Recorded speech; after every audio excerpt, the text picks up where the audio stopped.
ஆண்டவருடைய ஆவி என்மேல் உள்ளது, ஏனெனில் அவர் எனக்கு அருள் பொழிவு செய்துள்ளார். ஏழைகளுக்கு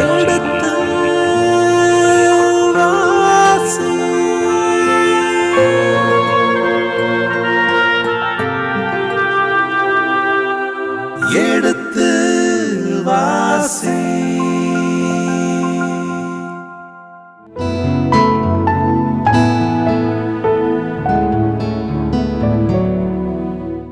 இனி இதயங்களே எடுத்து வாசி நிகழ்ச்சியில் சாமுவேலின் முதல் புத்தகத்துடனான விவிலிய விளக்கங்களுக்கு செவிமடுத்துக் கொண்டிருக்கின்றோம். கடந்த பகுதியின் தொடர்ச்சியை இன்று தொடங்குவோம். வாருங்கள் நிகழ்ச்சிகள் செல்வோம். உங்கள் சார்பாக தந்தை அவர்களுக்கு வணக்கம் சொல்லி நிகழ்ச்சியை தொடங்குவோம். வணக்கம் தந்தை அவர்களே.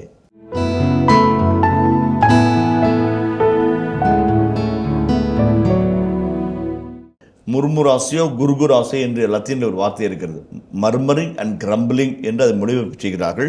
அதுதான் 14:31. அதேபோல் லேவியர் 26:15 வாசிப்போமே. என் நியமங்களை தள்ளிவிட்டு நீங்கள் என் கட்டளைகளை வெறுத்து சட்டங்களை நிறைவேற்றாமல் என் உடன்படிக்கையை முறித்து விட்டால் புரட்டுத்தனமாக நியமங்கள், சட்டங்கள், கட்டளைகளை மறுதலித்து ஆண்டவரை புறந்தள்ளி வேண்டாம் என்று விலக்கி நீங்கள் மற்ற தெய்வங்களுக்கு போனால், அதாவது அந்த பகுதி லேவியர் 26:15. 26:43 வாசிப்போமே. அவர்களின் செயலால் வெறுமையாய் விடப்பட்டு பாழாய் போன நிலம் தனது ஓய்வாண்டுகளை நிறைவாய் அனுபவிக்கும். என் கட்டளைகளை ஏற்காததாலும் நியமங்களை வெறுத்ததாலும் தங்கள் குற்றங்களுக்கு அவர்கள் கழுவாய் தேடுவர். அதுதான் முக்கியம். கட்டளைகளை புறந்தள்ளி நியமங்களை மறுத்து ஆண்டவர் வேண்டாம் என்று சொல்லி ஒரு முரட்டுத்தனமான பிடிவாத்தோடு கீழ்ப்படிய மறுக்கின்ற மண்டலை அந்த பகுதிகளெல்லாம் சுட்டி காட்டுகிறது. இதே சமயத்தில் மற்ற பகுதியிலும் நம்ம பார்க்குறோம். மற்ற பகுதியில் இந்த வார்த்தை வருகிறது. முரட்டுத்தனம் சிலை வழிபாட்டிற்கு ஒப்பாகும். ரொம்ப முக்கியமான வார்த்தைங்க. பிறகு சிலை வழிபாடு என்பது இஸ்ராயல் மக்களுடைய மத்தியில் அருவருக்கத்தக்க ஒன்றாக இருக்கிறது. அதுவும் பாழாக்கும் அருவருப்பு ஆலயத்தில் வந்தபோது என்ற வார்த்தையை பயன்படுத்துகிறாங்க. என்ன அது? ஆலயத்திற்குள்ளாக பன்றி இறைச்சி கொண்டு வராங்க, ஆலயத்திற்குள்ளாக அந்நிய தெய்வங்களின் சிலைகளை கொண்டு வருகிறாங்க. பாழாக்கும் அருவருப்பு என்று சிலைகளை பற்றி அவருடைய ஆசிரியர் குறிப்பிட்டு சொல்லுகிறார். மக்கியவர் புத்தகத்தில், தானியேலின் புத்தகத்தில் அந்த வாக்கியம் வருகிறது. அப்போ அந்த சிலை வழிபாடு என்பது அருவருக்கத்தக்க, வெறுத்து ஒதுக்கித்தக்க, ஆண்டவரின் மிக கொடிய சினத்தை மக்கள் மீது கொண்டு வரத்தக்க ஒரு கொடிய பாவம். கீழ்ப்படியாமை சிலை வழிபாட்டுக்கு சமம். முரட்டுத்தனமான, அடங்க மறுக்கிற, திமிருகிற, ஆண்டவரின் கட்டளை கீழ்ப்படிய மறுக்கிற, ஆண்டவரின் கட்டளையின் நுகத்தடியை தோல் மீது சுமக்க தயங்குகிற ஒவ்வொரு மனமும் கலகக்கார மனம், ஒவ்வொரு மனமும் முரட்டுத்தனமான மனம். அது சிலை வழிபாட்டுக்கு ஒப்பானது என்று ஆசிரியர் அழகான ஒரு வாழ்வியலை சுட்டி காட்டுகிறார். அங்கே இறையில சொன்னார், இங்கே வாழ்வியல், எ லிவிங் தியாலஜி, கான்டெக்சுவல் தியாலஜி அழகாக சுட்டி காட்டுறார். சிலை வழிபாட்டை பற்றி சொல்லும்போது இன்னொரு சின்ன கருத்தை சொல்ல ஆசைப்படுகிறேன். கும்ரான் துறவிகள் என்று ஒரு குளம் இருந்தது. அவர்கள் எருசலேமில் வாழ்ந்த ஜாடோகைட் மற்றும் ஆரோன் குளத்தில் இருந்த குருத்துவத்தை விட்டு விலகி மலை குகைகளிலே தங்கி சுருள் ஏடுகளிலே விவிலியத்தை பிரதி எடுப்பதும் போருக்கு பயிற்றுவிப்பதும் ஒன்றாய் கூடி ஆண்டவரை தொழுவதும் 3 முக்கியமான பணிகளை மட்டும் செஞ்சாங்க. ஒரு முக்கியமான இடத்துல ஸ்கிரிப்டோரியம் என்பார்கள். ஒரு வாசிப்பார் விவிலியத்தை பிரதி எடுப்பார்கள். போருக்கு தங்களை பயிற்றுவித்துக் கொள்வார்கள். 3வது ஒன்றாய் கூடி குடும்பமாய் ஜெபித்து உணவாடுவார்கள். இதுதான் 3 தான் அவர்கள் செய்கிற உன்னதமான பணி. அவருடைய வாழ்க்கை குறிப்புகளில் ஒரு அழகான ஒரு செய்தி வருகிறது. சிலை வழிபாட்டை அவங்க எப்படி வெறுத்தாங்கன்றதுக்கு அது ஒரு உன்னதமான சாட்சியாகுது. கடவுளின் திருப்பெயருக்கு எப்படி அவங்க மகிமை செலுத்தினாருக்கு ஒரு சின்ன குறிப்பு இருக்கிறது என்று வாசித்தேன், அது சொல்கிறேன். இப்போ அந்த இடத்துலேருந்து ஒருத்தர் வாசிப்பார். தலைவர் ஒரு அழுத்தம் திருத்தமாக தோராவையோ அல்லது இறைவாக்கு புத்தகங்களையோ அல்லது ஞான நூல்களையோ வாசிப்பார். பிரதி எடுக்கிற 10-20 துறவியர்கள் அந்த கல் மேடையிலே தோல் சுருளை வைத்து மை வைக்கப்பட்டிருக்கிற அந்த குப்பியில் அந்த மூங்கிலால் இருக்கிற பேனாவினால் தொட்டு எழுதி கொண்டே இருப்பார்கள். அவர்கள் பேச பேச சொல்ல சொல்ல கேட்டு உணர்ந்து அவர் தவறில்லாமல் எழுதுவார்கள், சிரத்தையோடு எழுதுவார்கள். ஆண்டுடைய விவிலியம் என்பதனால் மிகுந்த வாஞ்சியோடு அதை எழுதுவார்கள். அப்படி எழுதும்போது இறைவன் பெயர் வருகிறது என்று சொன்னால், யாவே என்ற பெயர் வந்தால் அந்த பெயரை அவர்கள் உச்சரிக்க மாட்டார்கள், அதுனாய் என்று சொல்வார்கள். அந்த அதுனாய் என்கின்ற அவர் உச்சரிக்கும் போது தலையில் இருக்கிற அந்த குப்பியை கிப்பான் என்று சொல்வார்கள். அதை எடுத்துவிட்டு அந்த மையிலே பேனாவை தொடுவதற்கு முன்பாக பெயரை எழுதுவதற்கு, இறை பெயருடைய பெயர் எழுதுவதற்கு முன்பாக அந்த எழுதுகோலை கீழே வைத்துவிட்டு மறுபக்கம் வைத்திருக்கிற சின்ன குப்பியில் இருக்கிற தூய நீரில் தங்கள் கைகளை கழுவுவார்கள். ஜெபிப்பார்கள். பிறகு அந்த எழுதுகோலை எடுப்பார்கள், மையை தொடுவார்கள். யஹ்வே என்கின்ற அந்த 4 எழுதிவிட்டு மீண்டும் அந்த எழுதுகோலை வைத்துவிட்டு தூய நீரில் ஜெபித்து கரங்களை கழுவி பியானோ எடுத்து எழுத தொடர்வார்கள் என்று குறிப்பிட்டு சொல்கிறது. அவ்வளவு புனிதமாக கடவுளின் பெயரை எழுதவும் உச்சரிக்கும் தயங்கிய ஒரு சமூகம் சிலை வழிபாட்டை எவ்வளவு அருவருத்திருக்கும். அந்த கடவுளுடைய பெயரை கூட இன்றைக்கும் உச்சரிக்க மாட்டார்கள். இன்று நான் எபிரேயம் கற்றுக் கொடுத்திருக்கிறேன். ஒரு யூத சகோதரனின் அறைக்குள்ளாக வந்தால் யாவே என்ற பெயரை உச்சரிக்க மாட்டேன், அது அவருக்கு புண்படுத்தும். மாறாக அதனாய் என்று தான் நான் சொல்வேன். அது அவருடைய மனப்பக்குவம், மன முதிர்ச்சி, ஆன்மீக வளர்ச்சி. ஒரு பெயரை உச்சரிப்பதே அவ்வளவு பெரிய புண்படுத்தும் செயலாக என்றால் சிலை வழிபாட்டை எந்த அளவுக்கு வெறுத்து ஒதுக்கியிருப்பார்கள். அந்த சிலை வழிபாட்டுக்கு ஒப்பானது உங்களுடைய கீழ்ப்படியாத முரட்டுத்தனமும் பிடிவாத குணமும் என்று சொல்லி ஆசிரியர் அடிக்கோடிட்டு சொல்லுகிறார். நிறைய செய்திகள் சொல்லலாம், சிலை வழிபாட்டுக்கு நிறைய செய்திகளை சொல்லலாம். இதோடு நம்ம நிறுத்திக்குவோம். அடுத்த வசனத்துக்கு போங்களேன். நீர் ஆண்டவரின் வார்த்தையை புறக்கணித்தீர், அவரும் உம்மை அரச பதவியில் நின்று நீக்கிவிட்டார். ஆசிரியர் ஒரு அழகான ஒரு உதாரணத்தையும் ஒரு காரணத்தையும் காட்டுகிறார். நீங்கள் ஆண்டுடைய வார்த்தையை புறக்கணித்தீங்க, ஆண்டவர் உம்மை புறக்கணித்தார். நீங்கள் you rejected the word of God, God rejected you. உங்கள் புறக்கணிப்புக்கு ஒரு காரணம் உண்டு. என்ன காரணம்? நீங்கள் ஆண்டு வார்த்தையை புறக்கணித்தீங்க.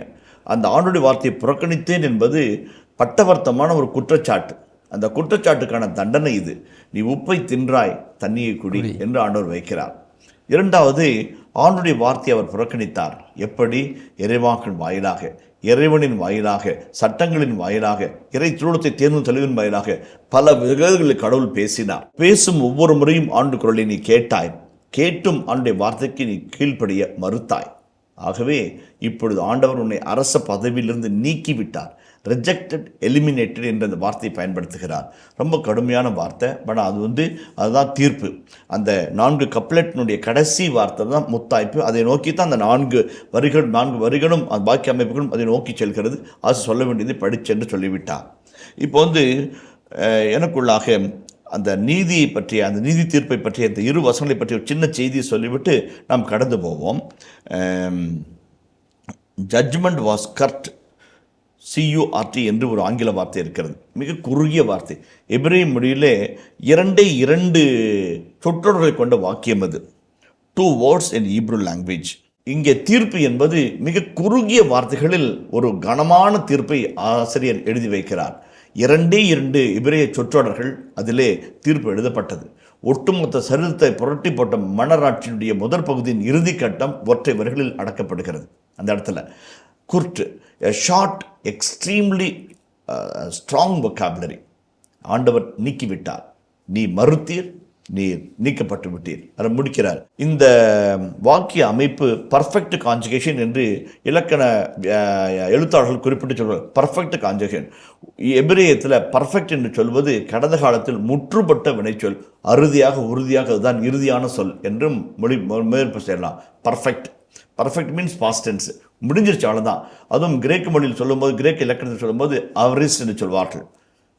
தட்டுங்கள் திறக்கப்படும் அசமே சொல்கிறாரு. அது அவரிஸ்ட் கிடையாது, அது ஒன் டைம் ஆக்ட் கிடையாது, தொடர் வினை என்று அதை மொழிபெயர்ப்பார்கள். நீ தட்டிக்கொண்டே இருப்பாய், நான் திறந்து கொண்டே இருப்பேன். நீ கேட்டுக்கொண்டே இருப்பாய், நான் கொடுத்து கொண்டே இருப்பேன். நீ தேடிக்கொண்டே இருப்பாய், கண்டுபிடித்து கொண்டே இருப்பாய் என்று அந்த தொடர் வினை, அந்த வினைச்சொல். இங்கே ஐ ஹிட் யூ டைட், எத்தனை முறை சாவுங்க? அதான் அவரிஸ்ட்ங்கிறது. அதுதான் இந்த ஆசை பயன்படுத்துகிறார். ஒரு பர்ஃபெக்டன்ஸ் நிறுத்துறார். அதான், அதுக்கு மேலே இல்லை, முடிஞ்சிச்சு அப்படின்ற மாதிரி ஒரு பர்ஃபெக்டில் முடித்து நிறைவு செய்கிறார். அது முதல்து. இரண்டாவது, ஒவ்வொரு வினைக்கும் எதிர்வினை உண்டு. Every action has an equal and opposite reaction. அது இயற்பியலில் மட்டுமல்ல, இறையியலும் கூட அதுதான். நீ உப்பத்தென்ன, தண்ணி குடி என்கின்ற ஒரு காட்சியை முன்பாக நிறுத்துவதாக அந்த தீர்ப்பு அமைகிறது. இரண்டாவது, ஆண்டுடைய தீர்ப்பு இவ்வளவு கடுமையாக இருக்கிறதே, ஒரு அருள்பொழிவு செய்தவருக்கு இப்படி என்றால் நமக்கு என்ன நிலையோ என்ற ஒரு அச்சத்தை நமக்குள்ளாக வருகிறது. எதற்காக? ஆசிரியர் சொல்லும்போது சொல்வார், நியூ அமெரிக்கன் பைபிள் கமெண்ட்ரி என்கிற உலக புகழ்பெற்ற ஒரு கமெண்ட்ரி இருக்கிறது. அதில் சொல்லும்போது சொல்வார், Saul was consistently consciously violating God's will என்று ஒரு வாக்கியத்தை பயன்படுத்துகிறார். அதாவது கடவுள் தீர்ப்பு எழுதுகிறார். எப்போ தீர்ப்பு எழுதுகிறாரு? தொடர்ந்து வருகிற அழைப்புகளை நீ புறக்கணிப்பது, தொடர்ந்து வருகிற ஆண்டவரின் அழைப்பை நீ நிராகரிப்பதும், தொடர்ந்து வருகிற கடவுளின் அச்சுறுத்தலை நினைக்க மறுப்பதும் தொடர்ந்து வருகிற ஆண்டவரின் எச்சரிக்கையை உதாசீனப்படுத்துவதும் உன்னை இந்த நிலை தீர்ப்புக்கு உள்ளாக்கி இருக்கிறது என்பதை ஆசிரியர் சொல்லாமல் சொல்லுகிறார். 23ஆம் வசனத்தை இறுதியாக சொல்ல வேண்டும் என்றால், சால் ரிஜெக்டட் வேர்ட், காட் ரிஜெக்டட் சால் என்று நிறைவு செய்யலாம்.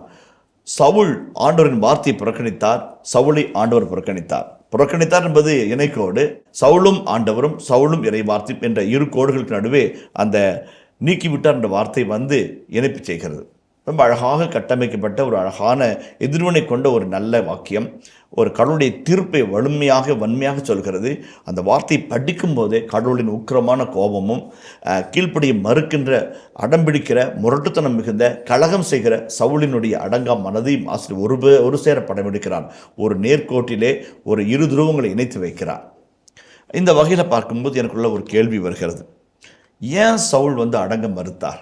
ஏன் சவுல் கலகக்காரராய் மாறினார்? ஏன் சவுல் ஒரு முரட்டுத்தனம் மிக்கவராய் ஆண்டுடைய கட்டளைக்கும் ஆண்டுடைய குரலுக்கும் செவிமெடுக்காமல் நடந்தார் என்ற ஒரு கேள்வி நம் முன்பாக வைக்கிறோம். எல்லாத்துக்கும் ஒரு காரணம் இருக்கணும் இல்லைங்களா?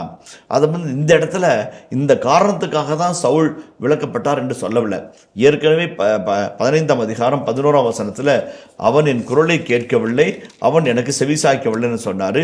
அதே வசனத்துக்கு கீழே ஒரு சவுல் சொல்கிறாரு, நான் அவன் குரலை கேட்டேன், அவர் வழியில் நடந்தேன். தப்பு செஞ்சேன்னு தெரிஞ்சோம் பொய் சொல்லி தன்னை நலவனாக காட்டிக்கொள்கிற மூடத்தனமான மனிதனாக அவர் இருக்கிறார். தான் முரட்டுத்தனம் என்பது, கலகக்காரன் என்பது. இப்படிப்பட்ட ஒரு சூழலில் ஏன் ஆண்டவருக்கு எதிராக சவுல் கிளர்ந்தெழுந்தார், முரட்டுத்தனம் மிகுந்தவராக கீழ்ப்படியாக நடந்தார் என்பதற்கு ஒரு சின்ன விளக்க உரையை விவிலிய வல்லுநர்கள் பிற்பகுதியிலிருந்து எடுத்து சொல்கிறார்கள். அதை முன்னிறுத்தி நான் பிற்பகுதியை கடந்து செல்ல ஆசைப்படுகிறேன். அப்போ Saul might had a misguided fear என்று ஒரு வாக்கியத்தை ஆசிரியர் பயன்படுத்துகிறார். தவறாக வழிநடத்தப்பட்ட ஒரு அச்சம், மிஸ்கைடட் ஃபியர். அது என்ன? ஆண்டவருக்கு மட்டும் அஞ்சி நேரிய வழியில் நடந்து, எங்கே பார்த்தோம்? சாமுவேல் தன் பணியை பற்றி சொல்கிறார். ஆண்டவருக்கு மட்டும் அஞ்சி ஆண்டுடைய வழிகளில் நேரிய வழியில் நான் நடந்தேன்னு சொல்கிறார். அது சவுலால் சொல்ல முடியுங்களா? சொல்ல முடியாது. அதுதான் மிஸ்கைடட் ஃபியர். Misguided fear. ஆண்டவருக்கு அஞ்சாமல் மக்களுக்கு அஞ்சினார், படைவர்களுக்கு அஞ்சினார், படை தலைவர்களுக்கு அஞ்சினார். அவங்க என்ன சொல்லுவாங்களோ, எது சொல்லுவாங்களோ அவங்கள திருப்திப்படுத்தினா, எல்லாரையும் திருப்திப்படுத்தின மாதிரின்னு நினைச்சார். நான் வகுப்பறையில் சொல்வது உண்டு, he who fears God fears no one. He who does not fear God has to fear everyone. கடவுளுக்கு நீ அஞ்சினால் எவர் முன்பாகவும் துணிந்து நிற்பாய். கடவுளுக்கு நீ அஞ்சாவிட்டால் எல்லார் முன்பாகவும் தலைகுனிந்து நிற்பாய். அதுதான் முக்கியம். வாழ்க்கையுடைய நியதி அதுதான். கடவுளுக்கு மட்டும் அஞ்சி வாழ்ந்த சாமுவேல் தலை நிமிர்ந்து இருக்கிறார். கடவுளுக்கு மட்டும் அஞ்சாமல் எல்லாருக்கும் அஞ்சி வாழ்ந்த மனிதர் கடவுள் முன்பாக தலை குனிந்து நிற்கிறார். அந்த ஒரு காட்சியை ஆசிரியர் அழகாய் படம் பிடித்து காட்டுகிறார். சரி, ஏன் மக்களுக்காக அஞ்சறாரு அப்படின்னா பல்வேறு காரணங்கள் உண்டு. அதில் ஒரு காரணத்தை மட்டும் சொல்லி இந்த பகுதியை நாம் நிறைவு செய்வோம். என்ன ஒரு காரணம்னாக்க, ஒரு வேளை மக்கள் இதை செய்ய அதை செய்ய இப்படி பண்ணு அப்படி பண்ணு கட்டாயப்படுத்தும் போது அவர்களுக்கு அஞ்சி அவங்க திருப்திப்படாமல் போயிடுவாங்களோ, அவங்க நம்மளை ஏற்றுக்காமல் விட்டுருவாங்களோ, அவங்க நம்மளை கழட்டி விட்டுருவாங்களோ என்று அஞ்சி அவர்களுக்கு விருப்பத்திற்கு ஏற்ப அவர் நடந்தார். முதல் காரியம். இரண்டாவது, சுயநலத்திற்காக எக்கனாமிக்கல் கெயின் என்று சொல்வார்கள், பொருளாதார பலன்கள் மீது கண் வைத்து நெறி தவறி போனார் என்றும் சொல்வார்கள். உதாரணத்துக்கு ஆகாக் என்கின்ற அந்த அமலேக்கிய அரசனை அவன் கொல்லவில்லை. ஏன் கொல்லவில்லை? அவனை கொல்லாமல் விட்டதனால் முதல் தரமான கால்நடைகள், இரண்டாம் தரமான கால்நடைகள், அற்ப பயனற்ற கால்நடைகள் எல்லாத்தையும் கொடுத்து இதை அழிச்சிரு, இதை நீ வச்சுக்க. அப்போ அவனுடைய கண் கொள்ளை பொருள் மீது பாய்ந்து, இல்லைங்களா? அதுதான் அந்த ஒரு அழகான ஒரு விளக்கத்தை ஆசிரியர்கள் கொடுக்கிறார்கள். பொருளாதார நலன்களை குறித்து பார்த்து பொருள்களின் ஊற்றான ஆண்டவரை மறத்தல்.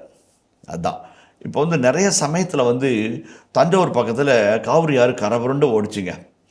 அண்டா குண்டா சட்டி புட்டி ஆடு மாடெல்லாம் அடிச்சுக்கிட்டு போகுது. இளைஞர்கள் அப்படியே பாலத்து மேலே உட்காந்து ததுமத்துமாக ஒரு ஆட்டிலேருந்து எல்லாத்தையும் காப்பாற்றி எடுக்கிறான். ஆட்டு எடுக்கிறான், மாட்டு எடுக்கிறான், ஆளுங்களை காப்பாற்றுறான், அண்டா குண்டா காப்பாற்றுறான். அப்படி பார்க்கல என்ன மாதிரி ஒரு அரலோசு ஒருத்தங்க நின்றுடுக்கிறான். தூரத்தில் கம்பளி மூட்டை வருது. எண்ணி பார்க்குறான், 10 கம்பளி தான் கூட எடுத்தோம்னா 1500 2000 போகும். அதை இவங்க கையில் விட்டா இவனுக்கு எடுத்துக்குவான, பொது நலத்தில் வைப்பானுங்க. நாம் நீந்துவோன்னு சொல்லி உள்ளே குதிச்சு குடுகுடுன்னு எதிர்நீச்சல் போட்டு அந்த கம்பளி மூட்டை எடுத்து அந்த பக்கம் கரைக்கு போகலான்னு பார்க்குறான். முடியல. அவனை போட்டு அழுத்துது.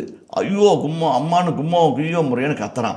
இப்போ கரையில் இருக்கிறவங்க சொல்கிறாங்க, பாலத்து மேலே இருக்கிறவங்க சொல்கிறாங்க, டேய் விட்டுவிட்டு வாடா அப்படின்றான். அப்போ அவன் சொல்கிறான், டே இது கம்பளி மூட்டை அல்ல, கரடி குட்டி, நான் அதை பிடிக்கல, அதுதாண்டா நான் பிடிச்சிக்கிட்டு இது காப்பாற்றுக்கடான்னு கத்துறானா. எதுக்காக சொல்கிறேன்னா, சில சமயத்தில் ஆதாயம் என்று சொல்லி ஆபத்தில் மாட்டிக்கொள்கிற அவலத்தில் இருக்கிற நிலையை தான் சுட்டி காட்டுகிறது.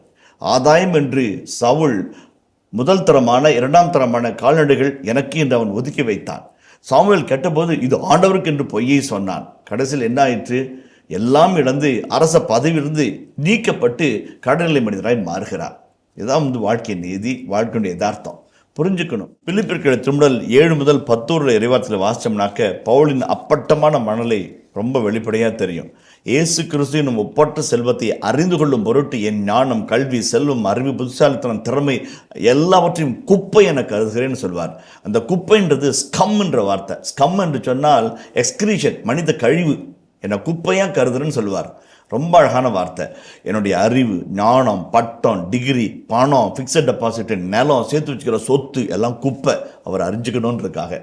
அந்த அறிவு என்பது என்ன? அவர் கீழ்ப்படிந்து அவருடைய வழிகளில் நடப்பது. அதானங்க அந்த கடவுளை பற்றிய அறிவு என்பது. கடவுள் பற்றிய அச்சம் என்பது அவர் வழிகளில் நடப்பது, ஞானத்தின் பிள்ளைகளாய் வாழ்வது. எல்லாத்தையும் குப்பைன்னு சொல்கிறார். இவர் குப்பையை கட்டிக்கிட்டு வாழ்க்கை இழந்து போயிட்டார். அந்த ஆடு, அந்த மாடு, அந்த கழுதை, அந்த ஒட்டகம் இதெல்லாம் பெருசு, ஆண்டவரோட வேறு பெருசுன்னு நினச்சார். இப்போ நீக்கப்பட்டு விட்டார். தன்னையும் இழந்து, தான் ஆதாயமாக கருதியதையும் இழந்து ஆண்டவர் முன்பாக ஒன்றும் இல்லாதவனாக இருக்கிறார்.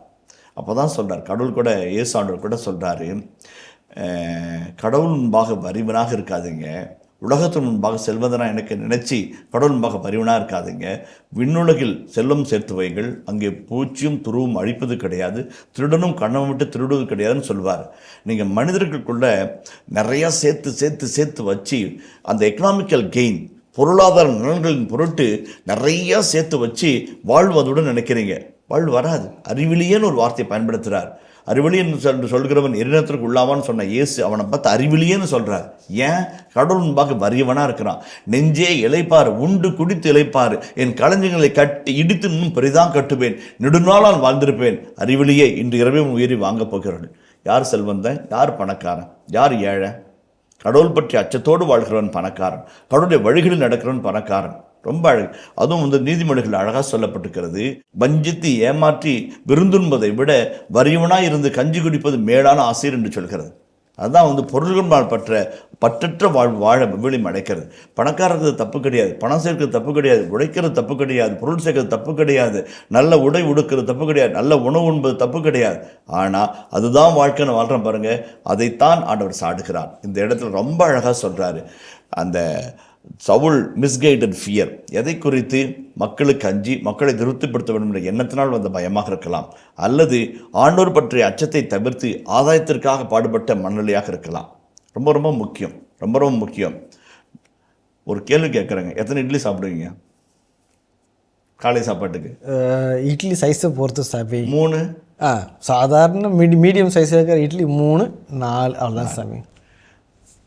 சட்னி 2 கரண்டி. அதாங்க சாமி. நீங்கள் 50 லட்சம் வச்சுருந்தாலும் 4 இட்லி 2 கரண்டி சட்னி தான். 1.5 கோடி வச்சுருந்தாலும் 4 இட்லி 2 சட்னி தான். அதுக்கு மேலே சாப்பிட்ருவீங்களா? முடியாது. 7 என்றால் 7வது வயிறு என்று அவ்வையார் சொல்கிறார். என்ன மிஞ்சி போனால் தங்கத்தட்டில் சாப்பிடுவீங்க, வெள்ளித்தட்டில் சாப்பிடுவீங்க. அது இம்மெட்டீரியல் எனக்கு. புரிஞ்சுங்களா? செல்வ பொருட்கள் உனக்கு வாழ்வு வந்துவிடாது என்பதை அழகாய் அடிக்கோடிட்டு சொன்ன ஆண்டவர், சவுலுடைய பார்வை ஆண்டவர் மீது இல்லாமல் அகிலத்தின் பொருட்கள் மேலே அமைந்தது. அங்கே தான் அவர் தவறு செய்கிறார். தாவீதை பாருங்க, ஒரு பெரிய கூட்டம் அப்படியே ஆடி பாடி எக்காலம் ஊதி கிண்ணறம் இசைத்து குழல் ஊதி துதித்து போய்கிட்டே இருக்கும். அவன் அரசன், மணிமுகடம் தாந்தி பட்டுடை உடுத்தி தங்கச்சிறு படைந்து செங்கோல் ஏந்தி உடன்படிக்கை முன்பாக வரான். ஒரு கட்டத்தில் அத்தையும் தூக்கி போட்டு எல்லாத்தையும் கழட்டி போட்டு களை கூத்தாடி போல ஆடிக்கிட்டு போவான். அப்போ அவனுடைய மனைவி மிகாயல் சொல்லுவாங்க, நீர் அரசனாக இருந்தும் ஒரு களை கூத்தாடியை போல ஆடிக்கொண்டு அவமானத்தை வருவிக்கிறீரேன்னு சொல்வான். அப்போ தாவீது சொல்வார், என் ஆண்டவர் முன்பாக நான் ஆடுவதில் தப்பே கிடையாது. அவர் என்னை ஆடு மேய்க்கும் தனியிலிருந்து அரசனாக்கியவர் அவர். என்னை இங்கேருந்து மேலேயும் கொண்டு போவார், கீழே கொண்டு போவார், வல்லமைப்படுத்துகிறவர். அவர் முன்னாடி நான் ஆடுறதுக்கு என்ன வைக்கன்னு கேட்பார். ஆணவத்தோடு பேசி மிகாயலுக்கு கடைசி வரை குழந்தை பிறக்கவே இல்லை என்று விவிலியம் சொல்கிறது. செல்வப்பொருட்கோ பணமோ பகட்டோ வாழ்வு தராது. பொருட்கள் மீது கொடுக்குற பற்றுறுதியில் கவனமாக இருக்க வேண்டும். ஆண்டோடமிருந்து நம்மை பிரித்து விடக்கூடாது. ரொம்ப முக்கியமாக இருக்கணும். செல்வத்தின் பயன் பகிர்தல்.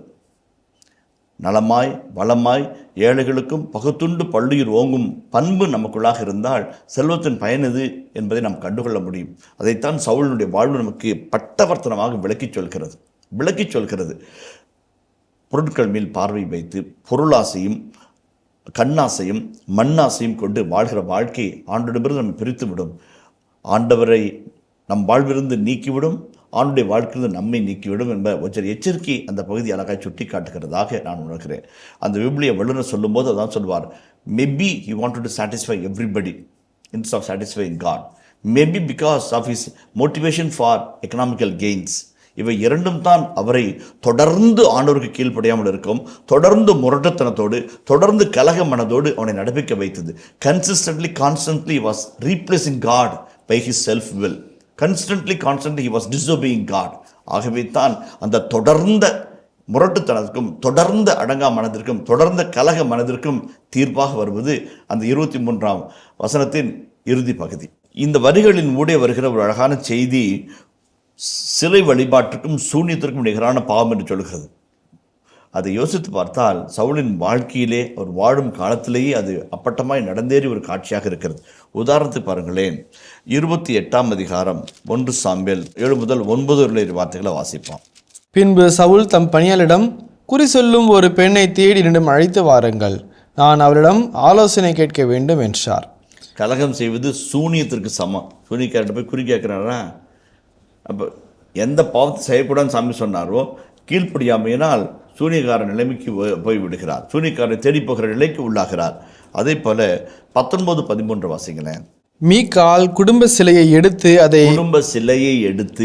குடும்ப சிலையை எடுத்து ஐடல் பெசல் என்கிற எபிரேய சொல்லுக்கு தங்களுக்கு தாங்களே தங்கள் குடும்பத்திற்கு என்று சிலைகளை உருவாக்குவார்கள்.